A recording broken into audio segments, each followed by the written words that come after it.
Yo, what is going on, guys? SpiderVerse here, and welcome back to another video on my channel. This will be my first ever video on Spider-Man Into the Spider-Verse, as they released a mini teaser.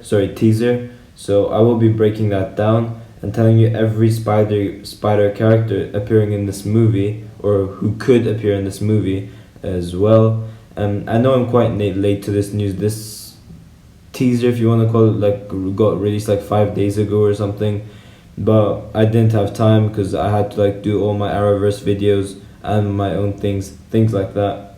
So yeah, forgive me for the late news. Now, before I do that, don't forget to smash the like button and subscribe button so you are aware of more Spider-Verse content coming your way. Now, as I said earlier, they did release this mini teaser, and I did play that as the intro because I don't really have an intro for this Marvel stuff, so I just played the teaser as the intro. And obviously, due to the success of the first Spider-Verse movie, they announced that a new Spider-Verse movie would be in development, and they announced that that would be out around April 8th, 2022, which does seem like a very long time, and it is, but it's long because it takes a very long time to make these types of movies. I believe the first one took 3 to 4 years to make. I'm not really sure, but yeah, so the release date does fit quite well.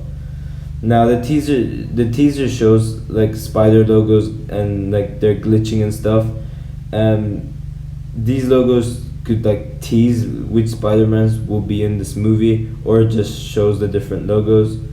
But anyway, so one of the logos that flashed up was the Spider-Man logo over here, as you can see, and it's from the 1990s TV show, which suggests that they'll bring some things from that onto this movie. And they also have this logo over here as well, and this is from the 1978 Japanese Spider-Man, so he may tie into this as well, who knows. Now, you could theorize some characters that will be in this movie as well, and this is from the colors of the logos this time. So this one, for example, is Jessica Jones' symbol, and the next one is in blue.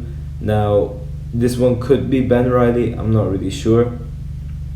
But then the next one, which is in reverse colors, is quite interesting. And the only reverse Spider-Man color villain I could think of is Mr. Negative.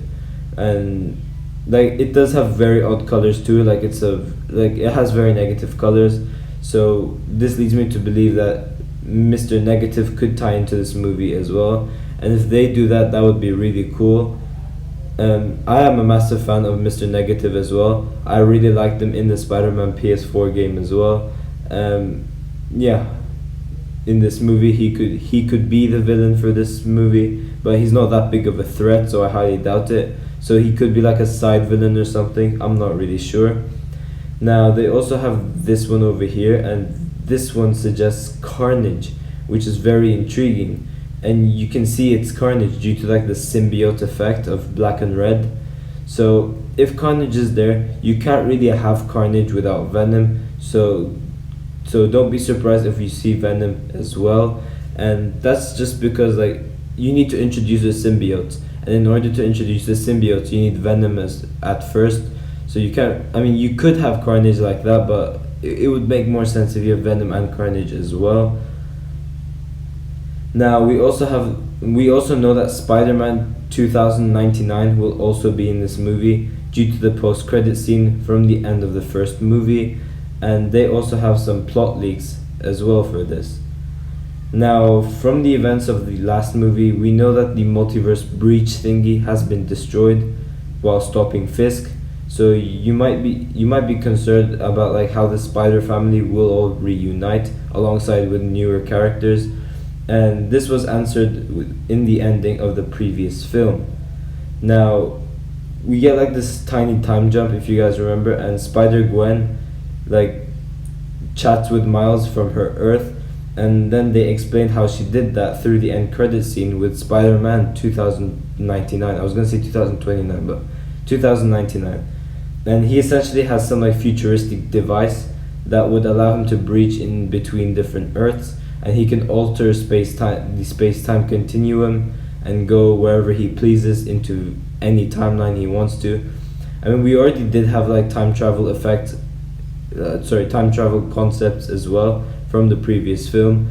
And if you can remember, like, Spider-Man Noir is from the past, so they did already introduce time travel, so don't be surprised if you do see more time travel stuff as well. Yeah, so these are things from the Spider-Verse comics as well, for those who don't know.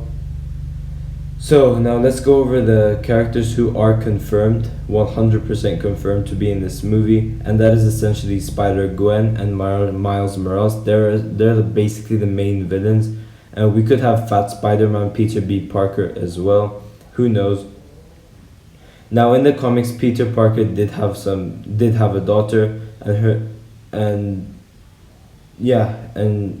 she's not confirmed in this movie. But in the comic book, they do reveal a more dangerous big bad in her like comic book when she takes up the mantle of Spider Girl, and this big bad endangers the whole multiverse basically, who goes by the name Morlem, something like that. Now this doesn't confirm that he will be the villain, but like if they want this movie to be like really good and have like a bigger threat, then why not? I won't be surprised if we do see this guy as the big bad.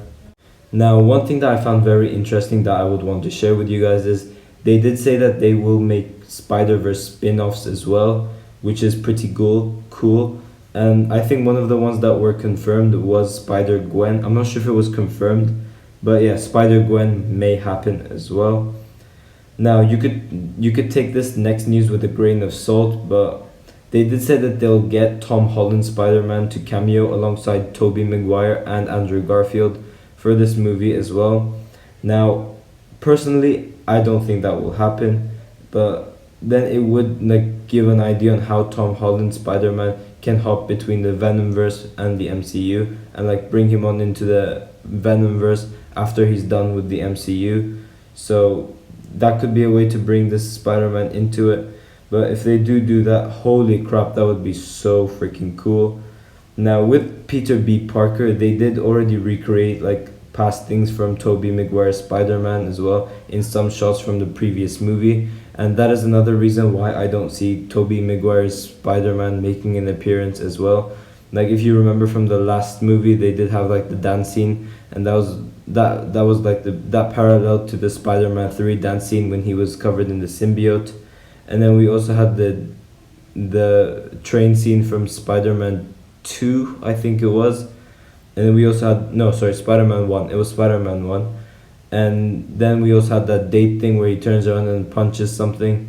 That was from Spider-Man 2. So, yeah, they've already done that. So that's another reason why I don't see Tobey Maguire's Spider-Man making an appearance as well. Now, as I said earlier, they could introduce Venom in this as well. So they could bring the symbiotes, obviously, and possibly could get Tom Hardy to play him as well. That would be really sick, but very unlikely to happen. But either way, I really wouldn't be surprised if we do see Venom in this movie. And yeah, that's pretty much it for this, guys. And if you've enjoyed the video, don't forget to smash the like button and subscribe button. And I will see you in my next video.